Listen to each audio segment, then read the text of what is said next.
Figlio mio! Ascolta ciò che ti dice il padrone. Abbi cura di te e cerca di non ammalarti. Povero figlio. La prego, ne abbia cura. Presto, ragazzo, forza. Andiamo.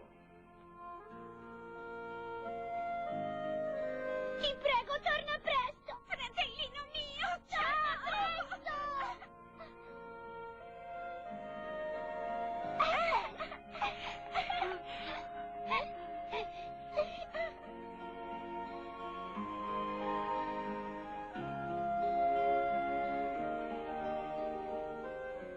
Perdonami, figlio mio, ma ho dovuto farlo. Sono disperato. Ma altrimenti dimmi come avrei potuto sfamare tuo fratello e tua sorella in questa miseria. Era finita da poco la guerra per l'unità d'Italia. La terra era desolata e per di più il padre era stato ferito in guerra. Perciò il solo modo per sopravvivere era vendere il ragazzo, l'unico che poteva lavorare.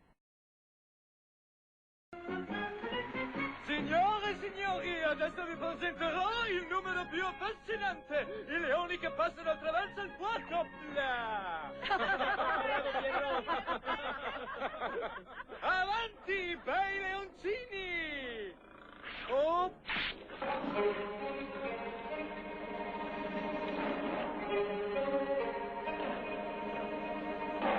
Avanti, fannullone, che fai qui? Va a prepararti per il prossimo numero. Sì, padrone.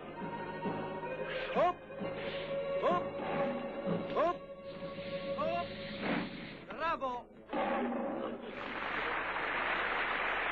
Avanti, sbrigati, il prossimo numero sta per cominciare.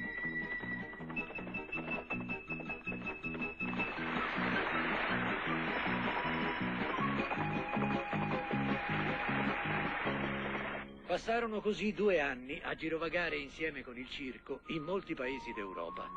Per quel ragazzo era una vita dura.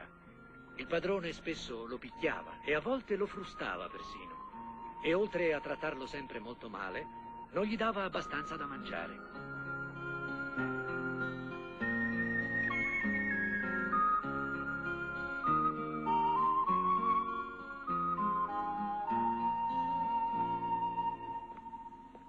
Avanti, alzati, pigrone, che aspetti? Ho dato un mucchio di soldi a tuo padre. Era proprio una bella somma, sufficiente a sfamare la tua famiglia per un anno intero. Avanti ora, corri a governare i cavalli.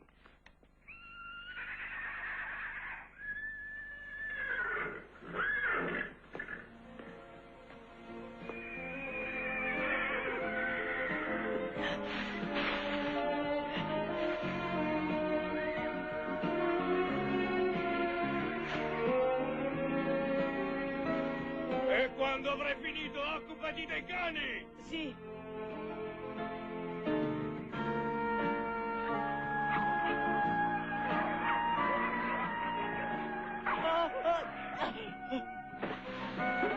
Ma che diavolo stai combinando, idiota?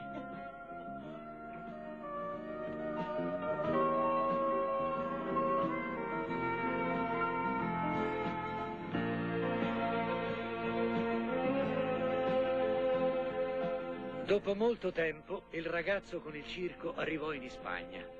Lontano da casa sua, era diventato così magro che non si riconosceva più. Solo i suoi occhi davano ancora segni di vita. Povero me, non ce la faccio proprio più. Avanti, fannullone, sbrigati, più in fretta!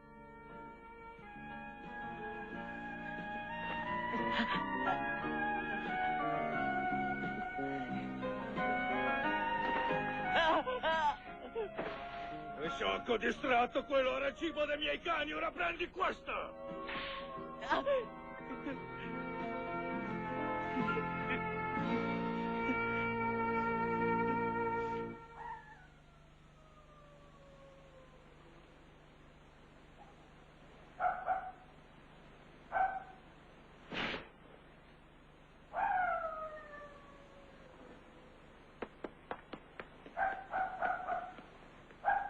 Non potendone più di quella vita, il ragazzo scappò. Il suo solo pensiero era di fuggire il più lontano possibile da quel suo padrone e pensava all'Italia lontana.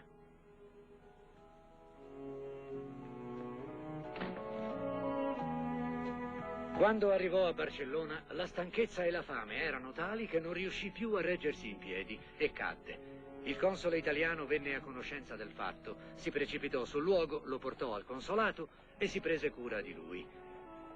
Il povero figliuolo raccontò la sua storia e il console, impietosito, lo imbarcò su un piroscafo diretto in Italia.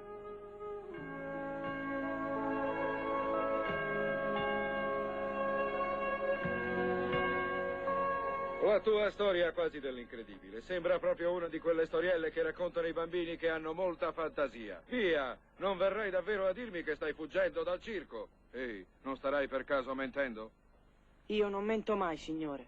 Capisco, infatti ti si legge in faccia che tu non menti mai. Allora facci vedere un numero del circo come prova. Su, avanti. Su. Sapreste come odio il circo. Solo un numero, dunque.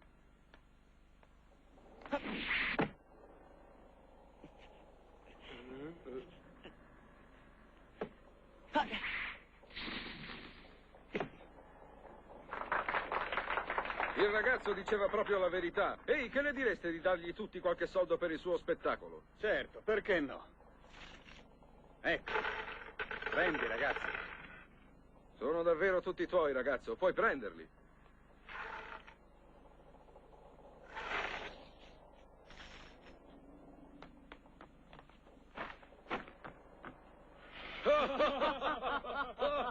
Il ragazzo era felice, pensava ai suoi genitori. Portando loro dei soldi, forse sarebbe riuscito a sollevarli per un po' di tempo dalla miseria. Ma di lì a poco, quei passeggeri stranieri si erano già scordati di lui. Erano occupati a parlare del viaggio e cominciarono anche a parlare male dell'Italia. Hanno un bel dire che l'Italia è unita. In realtà è sempre divisa in 1000 parti come prima. Gli impiegati dello Stato non sanno nemmeno leggere. Gli italiani sono sporchi e sono stupidi imbroglioni. Più o meno sono un branco di truffatori, ladri e furfanti. Potete riprendervelo il vostro denaro. Non voglio neanche uno sporco centesimo da chi parla male del mio paese, l'Italia.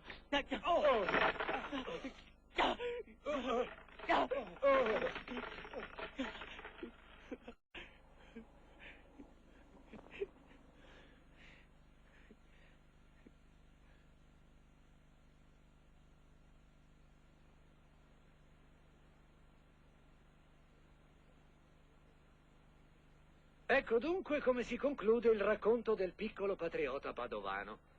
Sono curioso adesso di sentire un vostro parere. Dimmi, Franti, tu che ne pensi? Penso che quel ragazzo fu davvero uno sciocco a gettare via il denaro che gli avevano regalato. Silenzio, ragazzi. Purtroppo, Franti, non mi sembra che tu ci abbia capito un granché.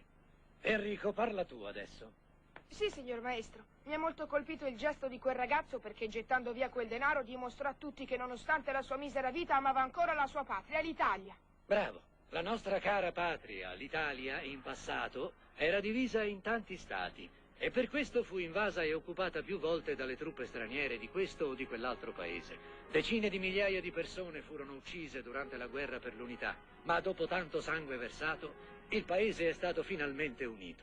Noi viviamo a Torino, altra gente vive a Padova, altri vivono a Reggio Calabria, ma tutti apparteniamo alla stessa nazione, l'Italia. Dunque dovete avere per Corachi lo stesso rispetto dovuto ad ogni cittadino italiano. Dovete amarlo ed essere suoi amici. Lui è un italiano come voi. Ecco il perché di questo mio racconto. Avete capito adesso? Certo.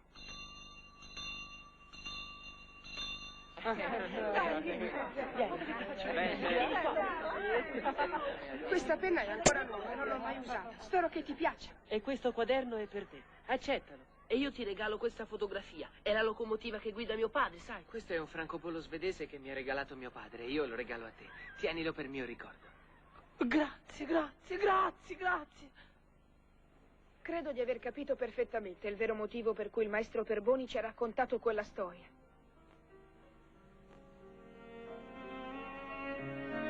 Tante e tante persone sono morte per l'unità d'Italia. E affinché la loro morte abbia un significato, noi italiani dobbiamo imparare ad essere come fratelli. Solo così potremo dimostrare il nostro amor di patria.